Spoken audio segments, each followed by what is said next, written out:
The new intern at my company had been asking me for a ride home every day. We lived in the same general direction, so I let it slide. Until one weekend, well after midnight. I was fast asleep when my phone rang. Her voice hit me like she was barking orders. "I'm at the Encore karaoke lounge downtown. Come get me and take me home." I sat up, seriously annoyed. "Maddie, it's 2 a.m. Don't you think it's a bit much to call and expect me to be your driver? I'm not your chauffeur." She let out a cold little laugh, loaded with entitlement. "My cousin is the director of human resources. Giving me a ride is a privilege for you. Do as you're told, or I'll have him fire you." Ah, so she still didn't know I was the boss. Since I didn't say anything, Madison Price made a little sound of superiority. "Scared now, are we? Then get a move on. And grab me a hot chocolate on the way." I want it the second I get in the car. I heard her giving her orders, as demanding as ever, and I honestly had to laugh. Madison had started a month ago. That day, I had just come back from inspecting the factory floor, still in my work coveralls, and ran into her in the elevator right after her interview. She wrinkled her nose, looked me up and down, and physically shuffled away from me. Everyone at the company tended to keep their distance when they saw me dressed like that, so I didn't think much of it.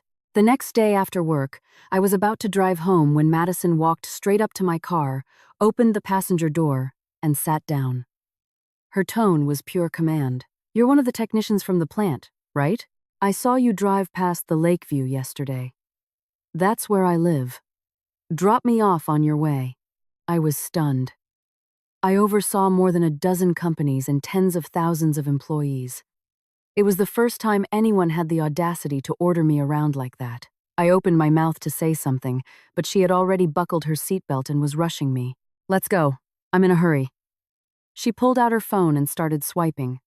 She didn't even look at me again. She was new. I let it go.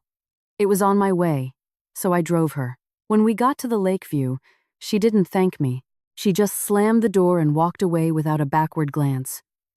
I figured she was fresh out of college and didn't know how the world worked yet. I didn't give it another thought.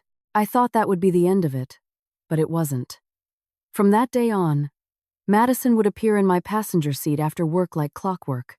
She never asked, never waited for an invitation, and before I could even object, she started making demands. From now on, swing by my building in the mornings.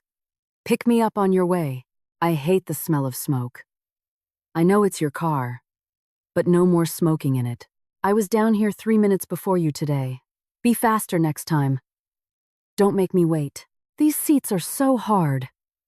Bring me a cushion tomorrow. Something soft. I don't like the color of this car. When you get a chance, get it wrapped in pink. I had been trying to figure out how someone could get a free ride every day and act like they were doing me a favor. Now I knew. Her cousin was the HR director. "Hello. Why aren't you saying anything? Are you coming or not?" Madison's impatient voice crackled through the phone again. I yawned. "No, I'm going back to sleep. Call a cab." I hung up. Before I could even put the phone down, it rang again. "Maddie, have you lost your mind? Did you really just hang up on me? Do you have any idea that my cousin is sitting right next to me?" I answered lazily. "Oh," she was offended. "You just don't get it, do you? No wonder you're stuck doing manual labor at the bottom of the company. Let me spell it out for you. I brought my cousin and his whole family out for karaoke tonight to thank him for getting me this job. If you had any foresight, you'd get down here right now. You'd pay the tab at Encore, and then you'd drive us all home. Make a good impression on my cousin. Do a good enough job, and maybe he'll put in a good word for you. A single sentence from my cousin, and you'd be out of the factory and into an office. Just like that. What a maneuver." So she didn't just want a personal chauffeur, she wanted me to foot the bill too. I paused, then asked, testing her, "Are you sure your cousin can get me a promotion with just a word?" An HR director had some influence, sure, but nowhere near enough to move people around at will. Any management appointment needed the VP's approval. Changes in key positions went through the executive committee, and every single one of those approvals ended up on my desk for my signature. But Madison didn't hesitate. Obviously. Let me tell you something. Last month, some guy in marketing disrespected my cousin. Just once. My cousin had him sent to the warehouse. The guy had been with the company for 6 years and didn't even dare to say a word about it. He just left. Simple as that. So appreciate who's offering you a hand. My cousin's reach within this company is beyond what someone like you could ever imagine. I was quiet for a second. I realized. Last month, a veteran, very solid employee had been transferred from marketing to the warehouse. I had found it strange and asked why someone so capable was being relocated. The VP told me the employee himself requested the transfer, saying he wanted a change of pace. I assumed he was burned out and approved it. Turns out, it was Madison's cousin pulling the strings all along. I took a slow, deep breath. Your cousin really knows how to work the system. Madison completely missed the biting tone in my voice. She preened. You're just figuring that out? My cousin says that in a few months, he's going to get our whole family into the company, every single one of them, men, women, young, old, placed in every department. Once that's done, the whole company will answer to us. What an HR director. Truly. The corner of my mouth curved. Isn't your cousin worried the boss will find out? Madison laughed, completely self-assured. My cousin already thought of that. The owner of this company is the richest man in the city. He runs over a dozen major corporations. You think he has time to worry about the smallest branch in his portfolio? As long as the big boss isn't around. My cousin is the one in charge. I smiled. She wasn't wrong that I managed more than a dozen large companies, but those operations had stabilized long ago. Aside from a handful of critical decisions, they practically ran themselves. It was this company, the smallest in my portfolio, that had been underperforming for years despite all efforts. That was exactly why I'd been coming here almost every day, inspecting the factory floor, studying market conditions, trying to figure out where the problem was. Now I finally knew. The deep rot was coming from within. Are you coming or not? I'll make it plain for you. Once my family is in this company, every single one of them will outrank you. If you don't start sucking up to me now, you'll regret it later. I listened to Madison's demands and couldn't help but laugh. What a coincidence. I've never been one to suck up to anyone. Since your family is so well connected, find your own way home. I hung up. Madison must have been furious because a barrage of texts hit my phone almost instantly. You're a factory worker and you have the nerve to talk back to me? Just you wait. I'm not just going to have my cousin fire you. I'm going to have you blacklisted from the entire industry. I stared at the messages, genuinely speechless. I ran over a dozen companies. My net worth exceeded $10 billion, and here I was, being threatened with career annihilation by an intern. If this ever got out, my friends in the business world would laugh at me for a year. But Madison's arrogance wasn't what truly worried me. It was her cousin. A mere HR director shouldn't have had that kind of power, which meant the deep rot within the company had already spread to upper management. I sent a text to Vice President Gallagher. Send out a notice. Tomorrow at 9 a.m., a company-wide all-hands meeting. All employees must attend. No exceptions. The message had barely sent when Desmond replied. Understood, Mr. Henson. The next morning, I drove to the office as usual. The moment I got out of my car, I saw Madison standing at the front entrance, arms crossed. Next to her was a man in his early 30s, sharply dressed in a tailored suit that radiated the kind of smugness that comes from unchecked power. I glanced at his ID badge. Ryan Vance, HR Director. The instant Madison saw me, she rushed to block my path and turned to him. That's him, Ryan. That's the guy. Ryan looked me up and down slowly, like he had all the time in the world. So you're the factory worker who disrespected my cousin. Who hired you anyway? I don't recall ever seeing your face. To avoid the hassles that came with my position, I always kept a low profile at the branch. Simple clothes, no entourage, and the cheapest car from my garage. Only the top executives knew who I really was, and an HR director wasn't nearly high enough to qualify. When Ryan said he'd never seen me before, Madison's eyes lit up. Ryan, even you don't recognize him. He must be a backdoor hire. Fire him right now, Ryan chuckled, his expression full of contempt. A backdoor hire. That explains the attitude. He lifted his chin, looking every bit the arrogant boss enjoying his moment. I'll tell you what. Out of the kindness of my heart, since you drove my cousin to and from work for a month, I'll let you keep your job. But you'll have to agree to a couple of conditions. First, a placement fee. $50,000 transferred directly to my personal account. Otherwise, one word from me, and you're out. Second, from now on, you will drive my cousin to and from work every day. You'll do what she says, when she says it, no questions asked. Third, last night you ignored my cousin's request to pick us up. That needs compensation. Cab fare, $1,000.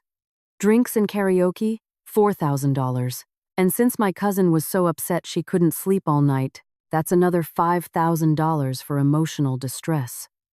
He held up his hand, counting the total like a loan shark. That puts you at $60,000. Cash or transfer. I just stood there, taking it all in. Never in my life had I imagined that as the owner of this company, I would have my own employees demanding I pay them a shakedown fee right at the front door of my own company, in broad daylight. Without a shred of shame, Ryan pulled out his phone and displayed his Venmo QR code. Waiting for me to transfer the money, Madison stood beside him, gloating, savoring every second. A crowd of employees had gathered to watch. No one seemed the least bit surprised by Ryan's behavior. Some shot me sympathetic glances, mouthing for me to just pay up before I lost my job. Others smirked, saying I'd picked the wrong person to cross. Seeing their reactions, I asked Ryan, "So everyone who wants to work here has to pay you a $50,000 placement fee?" Ryan let out a cold laugh. "It depends on the situation. Someone like you who skipped the standard hiring process. Me, as the HR director, fixing your paperwork. Don't you think that deserves a little compensation?" Madison nodded enthusiastically. Exactly. The fact that my cousin is even willing to take your money means he thinks you're worth the effort. Just like when I rode in your car, that was a privilege for you. I paused. And if I refuse? Ryan didn't hesitate for a second. He put his phone back in his pocket with the nonchalance of someone who already considers the matter settled and looked at me like an insect that had the misfortune of crawling into the wrong place. "If you refuse," he said with calculated calm, "I pick up the phone right now, and in 15 minutes, you'll have your termination letter, your things in a box, and security escorting you out of the building. And, as a bonus, I'll personally make sure no company in this industry ever hires you again." He paused dramatically. "I have connections. A lot of them." Madison crossed her arms and smiled with the smugness of someone who's won by default her whole life. "We told you last night," she added. "But you hung up. Twice.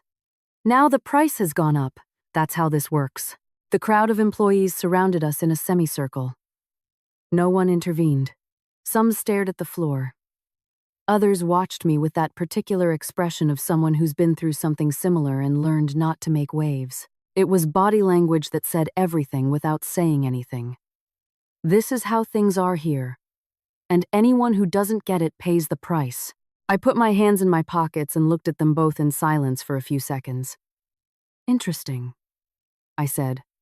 Finally, Ryan frowned slightly, as if expecting a different response.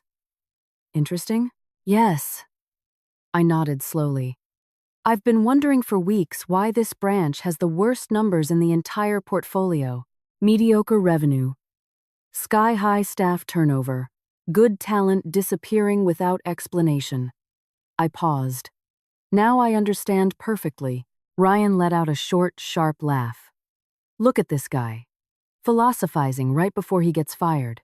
He gestured to the circle of employees. "Anybody ever seen anything like it?" There were a few nervous chuckles. Madison joined in. Delighted. 30 seconds, Ryan said, turning back to me with the coldness of someone who has already closed the negotiation in his head. Either you pull out your phone and transfer, or I call security. Your choice. I looked at him. Then I looked at Madison. Then at the group of employees watching silently from the sidelines. Some with slumped shoulders. Others with that look of having normalized abuse so much they no longer recognized it as such. All right, I said. Ryan smiled. Madison's eyes widened in satisfaction. All right, I repeated. But first, I need to make a call. Ryan rolled his eyes. You're not going to call anyone who can help you. I already told you. My contacts in this industry are. It's not someone in the industry, I interrupted calmly. It's to VP Gallagher. I want to confirm the time for the 9 a.m. meeting. Silence. Rupert blinked. What 9 a.m. meeting? The all-hands meeting. All employees. No exceptions. I pulled out my phone. I called it last night. You didn't get the notice? I saw the exact moment something shifted in his expression. It wasn't alarm yet, but it was a tiny crack in that seamless arrogance that covered him. I didn't receive anything, he said. His tone just a little less certain than before. Weird. I glanced at my screen. Because Gallagher sent it out hours ago. As if on cue, Ryan's phone buzzed in his pocket. Then, again, and again. I saw him hesitate before pulling it out. I watched as his eyes scanned the screen, and as the crack widened into a fissure. This is an internal notice, he muttered, more to himself than to anyone else. Yes, I confirmed. A general meeting, chaired by the owner of the company. I paused. That would be me. The silence that fell over that entrance was the kind you feel in your chest. Madison stared at me, her mouth slightly agape. Ryan slowly lifted his eyes from his phone, as if the movement pained him. Around us, the semicircle of employees had stopped murmuring. That's a joke, Madison finished, but her voice had lost its edge. Desmond, I said loudly, without moving from my spot. From inside the building, Vice President Gallagher appeared at the entrance, 2 assistants behind him. He was wearing a dark suit and the neutral expression of someone who has worked with a person long enough to know that strange situations just happen, and the best thing is to remain operational. Good morning, Mr. Henson, he said. I can confirm the 9 a.m. meeting is ready. Main conference room, full capacity. Ryan said nothing. Madison didn't either. Desmond gave them both a quick, evaluative glance, then turned back to me. Shall we start promptly? Promptly, I confirmed, and started walking toward the door. Behind me, I heard Madison whisper something to Ryan in a tone that was no longer arrogant. It was urgent, almost scared. I didn't turn around. There was a meeting to preside over, and it was time for this company to remember who made the real decisions. The main conference room occupied the entire northeast corner of the 4th floor, with glass walls overlooking the open-plan office. It was transparent by design. When I had it built 3 years ago, the architect asked if I preferred privacy. I said no. I wanted employees to see what happened inside, to know that decisions weren't made in the dark. Today, that transparency was going to serve another purpose. I walked in at 8:57. The room was already packed. Area managers, coordinators, administrative staff, plant technicians all standing because there weren't enough chairs for the latecomers. Desmond had set up 2 additional screens on the sides so employees in the hallway could follow the meeting from outside. I took my place at the head of the table, no podium, no microphone, no presentation, just me and the silence that fell as people understood the meeting was about to begin. Ryan entered 2 minutes later with Madison glued to his side. He looked for a seat at the table and found none free. He ended up standing against the back wall, his expression making a visible effort to remain neutral. Madison, beside him, stared at the floor. Good morning, I began. I'll be brief, because everyone's time is valuable. I've been visiting this branch discreetly for weeks, inspecting the plant, observing processes, talking to people at various levels, and I found what I was looking for. I paused. No one in the room moved. This operation has good professionals, capable and committed people with years of experience. It also has one of the highest turnover rates in my entire portfolio, which is an anomaly that's hard to justify in market terms. When something like that happens, there's usually a reason that doesn't show up on financial reports. Desmond discreetly approached and placed a thin folder in front of me. I opened it without hurry. This morning, before entering the building, I was a direct witness to a solicitation of a bribe, directed at an employee by the Director of Human Resources of this branch. The murmur that swept through the room was short but dense. Ryan tensed against the wall. I saw him clench his jaw. I'm not using that term as an accusation at this moment, I continued. I'm using it as a description of what I personally observed. As of today, Internal Audit is opening a full review of the Human Resources Department, with its scope covering all hiring, transfer, and contract modification processes from the last 18 months. I closed the folder. That's all for now. Thank you for your time. The meeting had lasted 4 minutes. Ryan intercepted me in the hallway before I reached the elevator. He grabbed my arm, not forcefully, but with the desperation of someone feeling the ground shift beneath their feet.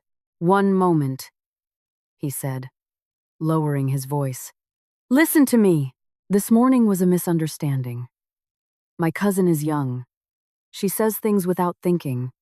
And I was just, how many employees did you transfer without executive authorization in the last year? I cut him off. He blinked. I didn't. I already have the names. It wasn't entirely true yet, but it wasn't a lie either. What I'd seen this morning was enough to know the list existed. Audit will find them anyway. The question is whether you want to face this with your own lawyer or the one the company assigns you, which won't be the same one. Ryan said nothing. The color had drained from his face in the last 20 minutes in a way no makeup could conceal. I left him there and got into the elevator. My ally in this story has an unlikely name for the role she played. Florence Kwan, the branch's Director of Operations. She had been with the company for 11 years, survived 4 restructurings, and had a habit of documenting absolutely everything in a personal filing system she maintained parallel to the official one. Just in case, she had been mentioned briefly in a performance report 6 months ago. A side note, almost a typo. Consistently superior performance. Promotion requests blocked on 3 consecutive occasions. Reason, not documented. When I read that, I made a mental note. Today, before heading to the parking garage, I had sent a message to Desmond. I want to speak with Florence Kwan now. Before the meeting, we met in the small conference room on the 3rd floor at 8:40. She arrived on time with a tablet in hand and the expression of someone who has learned not to project expectations. I know who you are, she said, without preamble as soon as I closed the door. Good. Then we can save time. I also know what you're looking for. She placed the tablet on the table and slid it toward me. I've been documenting irregularities in hiring for 14 months. Ghost employees who are on the payroll but whose physical presence no one can confirm. Forced transfers with no operational backing. Vendor contracts that went through HR without a bidding process. She paused. I didn't report it sooner, because the 2 superiors I mentioned it to stopped responding to my emails 3 days later. I looked at her. The names are in the file, along with the date, approximate amount, and the name of the account where every irregular payment I could trace was diverted. It was more than I had expected to find in a single morning. Why did you hold on to this for 14 months without doing anything? Florence didn't hesitate. Because without someone with real authority backing this, presenting this file would have only cost me my job. I was waiting for the right moment. I studied her for a second. That kind of strategic patience was exactly what was missing from most people who had ever tried to bring me information about internal problems. They came with urgency and no evidence. Florence came with evidence and no urgency. Send the complete file to the address Desmond will give you, I told her. And get ready. This is going to move fast. That afternoon, while audit began its work silently 2 floors below, I sat in the small office they had set up for me at the branch and reviewed the first documents Florence had sent. It didn't take long to find the pattern. It was almost elegant in its shamelessness. Hirings that went through the system without a formal interview, with Ryan as the sole authorizer, followed by payroll requests that were processed automatically. In some cases, the employees were real, but their salaries had a differential that no one had audited. In others, the profiles simply didn't correspond to any verifiable person. And underneath it all, like the root of a tree no one had looked at, the same name appeared over and over in the secondary authorizations, a small, digitized signature, almost irrelevant in the visible hierarchy of the org chart. Someone else was involved. Someone above Ryan. I closed the file and stared at the screen. Then, I remembered something. The first time Madison got into my car, she wrinkled her nose, moved away from me, and pulled out her phone without looking at me again. At the time, I thought she was a recent grad who didn't know how the world worked. But now, my mind went back to that moment with distance, and I saw something I hadn't seen then. Before pulling out her phone, Madison had shot a quick glance at my car's dashboard. Just a second, and then she typed something. It wasn't distraction. She was noting the license plate. That meant from day one, someone knew more about me than they were letting on. And that someone wasn't Ryan. I called my head of corporate security that same afternoon. Marcus had been working with me for 12 years. He was one of the few who knew from the start who I was when I showed up at a branch in work clothes. He never spoke more than necessary, never called me without something concrete to say, and had never failed to find what I asked him to find. I need you to trace a license plate, I said, and gave him the number of my own car. I want to know if anyone accessed that information in the last 5 weeks. And from where. Deadline is first thing tomorrow morning. Understood. He hung up, and I went back to Florence's files. Something was still bothering me, like a small stone in my shoe that you try to ignore but ends up being the only thing you can think about. The secondary signatures on the authorizations. I counted them. 23 documents in 14 months, all with the same digitized signature in the second-level approval field. That field, according to the official org chart, corresponded to the Assistant Director of Administration. I looked up the name in the internal directory. Philip Coleman. He had been in the position for 4 years. Before that, he had rotated through 3 different departments in as many branches of the group. A discrete profile. No disciplinary history. Consistently mediocre evaluations.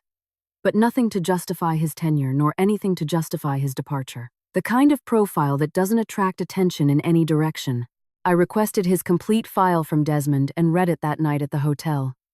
Nothing remarkable on the surface, but between the pages of previous transfers, I found something. At one of the branches where he had worked 4 years before coming here, the HR director had been fired for hiring irregularities. Philip Coleman had been interviewed as a witness in that internal process. The report stated there was no evidence of his involvement. What the report didn't say, because no one had thought to look for it, was that the fired HR director back then was Ryan Vance's uncle. I closed the file. There it was. It wasn't just entry-level nepotism. It was a network that had been building for years, moving from branch to branch, installing itself with patience, waiting for the moment when no one was looking closely enough, and they had chosen well. This was the smallest branch in my portfolio, the furthest from my usual radar. They had calculated that I would never visit it frequently enough to notice anything. They were almost right. The next morning, Marcus called me at 7:14 a.m. The license plate was queried from a third-party system 38 days ago, he said. The access came from a corporate account linked to a fleet management service that has a contract with the company. The user who made the query is Philip Coleman, Assistant Director of Administration. I was silent for a moment. Registered reason for the query? Verification of vehicles in the corporate parking lot. It's an access he's authorized for his position. Routine, in theory, but it's not. Not for that specific plate. That vehicle isn't registered in the branch's corporate system. There's no operational reason for anyone to look it up. Thank you, Marcus. I hung up and sat on the edge of the hotel bed, staring at the ceiling for exactly 30 seconds. Philip Coleman had looked up my license plate weeks before Madison ever got into my car, which meant someone in that network knew who I was long before I knew they existed. They had done their research, identified the vehicle, and then sent Madison. Madison wasn't an arrogant intern who had bad luck crossing my path. She was the bait.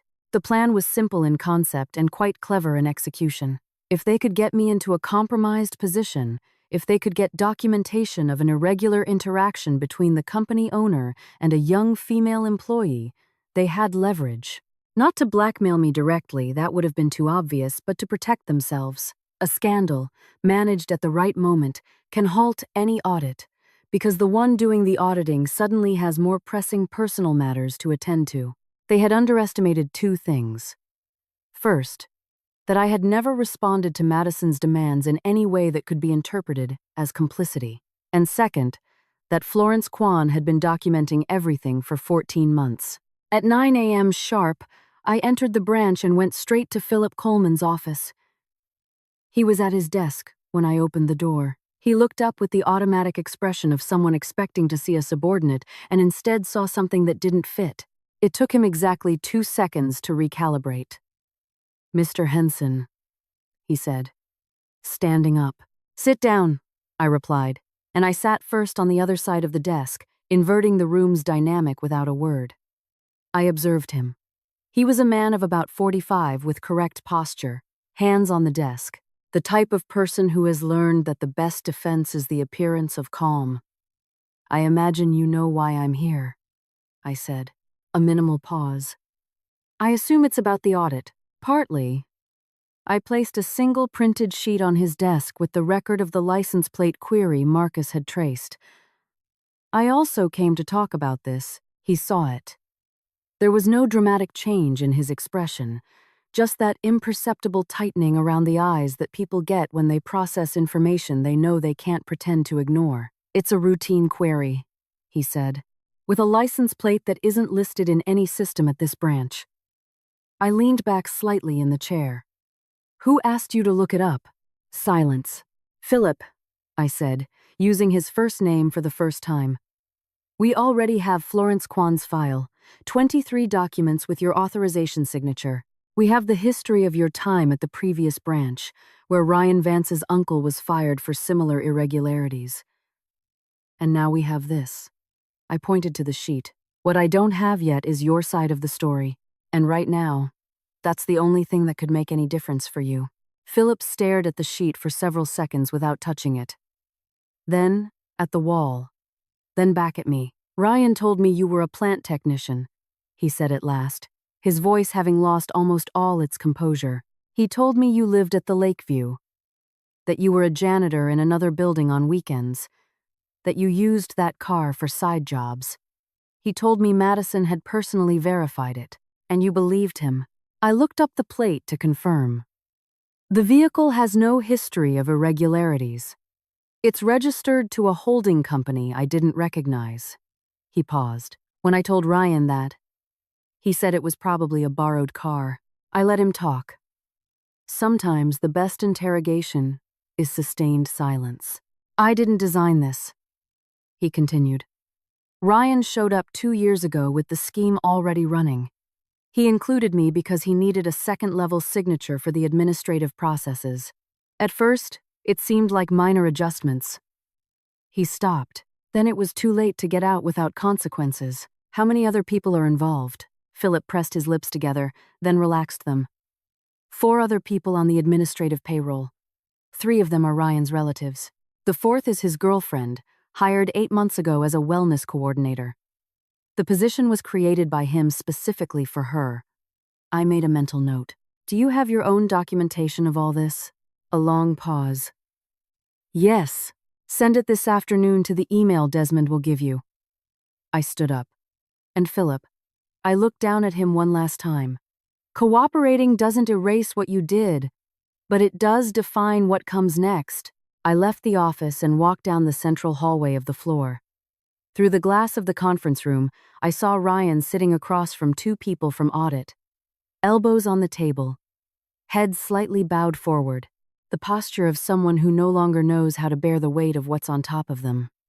Madison was sitting outside on a chair against the hallway wall, waiting for her turn. She saw me walk by. She said nothing.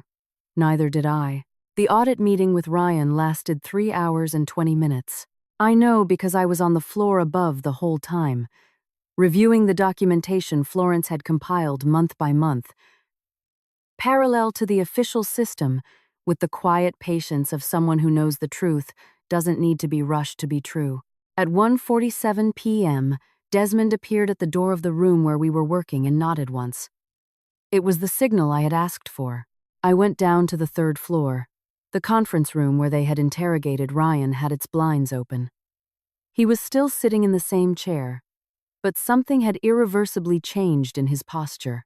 It was no longer the slump of processing the weight on top of him, as I had seen 2 hours before. Now, it was something else. It was the body of someone who has finished fighting and doesn't yet know what to do with that surrender. I entered. The 2 auditors gave me the head seat. Ryan looked at me. It was the first time that morning we had made direct eye contact, and the difference from that scene at the building entrance with his Venmo QR code in hand and his tone of a satisfied usurer was so vast that for a moment, I almost felt something akin to secondhand embarrassment. Almost. Do you know how many legitimate employees this branch has lost in the last 18 months? I asked him. He didn't answer. 43, I said. 43 people with solid track records, positive evaluations, and years of accumulated experience who decided to leave because the work environment had become unbearable. Some requested transfers. Others resigned outright. Several mentioned in their exit interviews that they felt their efforts weren't recognized and that certain personnel decisions had no visible logic. I placed a sheet with the list of names on the table. I'm not listing them to depress you, I continued. I'm listing them because each of those names represents a real cost. Recruitment, training, learning curve, lost productivity during the transition, and behind that cost is something no number can fully capture. 43 people who left here feeling less than they were worth because someone with access to the system decided that power was a personal resource, not a responsibility. Ryan clenched his jaw but didn't speak. Do you have anything to say? A pause. I already spoke with the auditors. I know. I also spoke with Philip Coleman this morning. I watched him. We have everything we need. This conversation isn't an interrogation, it's a courtesy. He frowned slightly. What kind of courtesy? The courtesy of telling you in person what's coming before you read it on a piece of paper. I steepled my fingers on the table. You are terminated. With documented cause. Your file is being sent to the legal department today for an evaluation of civil and criminal liabilities, depending on what the external auditors determine. The relatives you hired without a formal process will be let go this week. The irregular vendor accounts have been frozen since this morning. Ryan opened his mouth, and I added before he could speak, the person who was transferred from marketing to the warehouse a month ago due to your direct intervention will be reinstated to their original position with full back pay and additional compensation to be determined by legal. I closed the folder. That's all. Madison was still in the chair in the hallway when I came out. She stood up as soon as she saw me. Her body language had completely changed over the last few hours. The morning's arrogance had evaporated, and in its place was something harder to bear. The awareness of having lost, but without fully understanding by how much. Mr. Henson, she began. Vance. I corrected her calmly. That was your cousin's last name, not his title. You can use the room next door. An interim HR representative will be with you in 15 minutes to formalize your termination. I didn't know you were. I know, I interrupted. Not harshly, but without leaving any room. But you did know that what you were doing was wrong. The miscalculation was believing that harm only reaches those who can't fight back. Madison didn't answer. Her eyes were shiny, not exactly with emotion, but with the accumulation of the last few hours crashing down at once. Learn something from this, I said. And it was the last thing I ever said to her. At 4 p.m., I summoned Florence Kwan to the small conference room on the third floor, the same one where we had met that morning before the general meeting. She arrived with the same tablet and the same neutral expression of someone who has learned not to project expectations. But there was something different about her shoulders, a tension that was no longer there. I sat across from her. 14 months is a long time to carry something like that, I said. It was what was necessary, she replied, without drama. Your 3 promotion requests were blocked by Ryan without documented justification. I placed a sheet of paper in front of her. This is a formal offer for the position of Regional Director of Operations. It covers this branch and the 2 closest ones in the group. The salary is at the bottom. Florence looked at the paper, read the whole thing slowly, with the concentration of someone who signs nothing without understanding it first. Then she looked up. Why regional? Because what you did in 14 months alone, without support, and assuming the personal risk it entailed, is exactly what I need you to do on a larger scale. I looked at her. The difference is that now, you'll have support. A brief pause. Then, Florence took the pen I had left on the table and signed. There was no celebration. She didn't need one. That evening, before heading back to the hotel, I stood for a few minutes in the parking lot. I looked at my car, the cheapest one in my garage, as Madison had said. The one Philip Coleman had looked up in a fleet system 38 days ago, believing it was the license plate of a factory technician. The one Madison had noted down the first day she got into the passenger seat, with that quick glance at the dashboard I had mistaken for distraction. I stood there thinking about that. About how often arrogance functions as a kind of myopia, not as pure evil, but as a filter that decides beforehand who deserves attention and who doesn't, who represents a threat and who is simply part of the scenery. Ryan never truly investigated me, because his mental framework had already classified me before he even started. Work clothes, a modest car, no entourage. Automatic conclusion, no threat. And Madison never questioned her cousin's orders, because borrowed power feels just like your own as long as no one challenges it. The problem with misunderstood power isn't that it's violent, it's that it's comfortable. And comfort, sustained long enough, turns any abuse into routine. This branch had normalized that routine for nearly 2 years. 43 people had left. Others had learned to lower their heads. And Florence Kwan had spent 14 months documenting in silence, waiting for the one element her file was missing. Someone willing to look at it. I got in the car, started the engine, and thought that the most expensive lesson anyone who thinks they have all the power can learn is this. The person you underestimate doesn't always go away. Sometimes, they just wait. And while you're busy managing your own arrogance, they're building the case that will dismantle you. Not with shouting, not with urgency. With 14 months of patience and a signature at the bottom of every page,